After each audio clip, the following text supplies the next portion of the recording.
Velkommen til min have. Jo.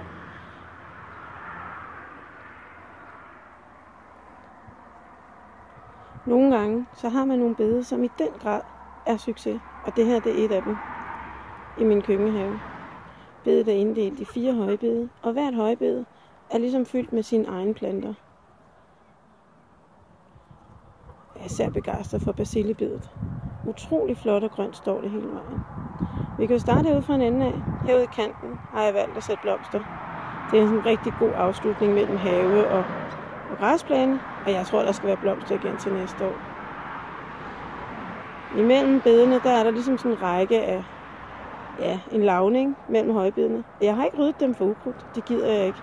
Det føles rigtig blødt at træde på. Hvis der er noget, der bliver for højt, jamen, så fjerner jeg det jo selvfølgelig, men ellers ikke. Det næste bede her, det er poren, og så står der nogle ærter, og de er bare blevet helt vildt høje i år. I kan godt se, hvorfor jeg mener, det er et succesbede, ikke?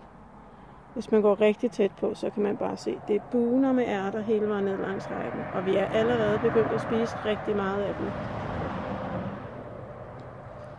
Ja, så kommer succesbedet, persillen. Prøv lige at se. Hernede i den her ende, hvor jeg står, der har vi den kruspersillen, og op hvor de 2 buketter morgenfruer står, der er det faktisk en bredbladet persille, der står, og er rigtig flot grøn. Den sidste række højbed her, det er broccolien.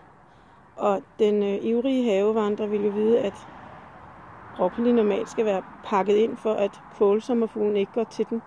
Men jeg har været så heldig, at min kål er blevet plantet til et tidspunkt i år, hvor der faktisk ikke var nogen kålsommerfugl, så jeg ikke har dækket den over. Det er først nu den sidste uges tid, der er kommet kålsommerfugl. Og det betyder, at jeg går en runde i kålbedet hver dag og løfter og vender bladene og fjerner de der klaser af æg, som kålsommerfuglen den sætter. Indimellem finder jeg også en larve, som jeg piller af, og det er altså guf i hønsegården, når jeg kommer med sådan en flot larve. Så foreløbig, så er det altså mig, der har magten over broccolien. Det kan godt være senere, at det bliver kålsommerfuglen, men mere om det senere. Tak fordi du vil kigge med.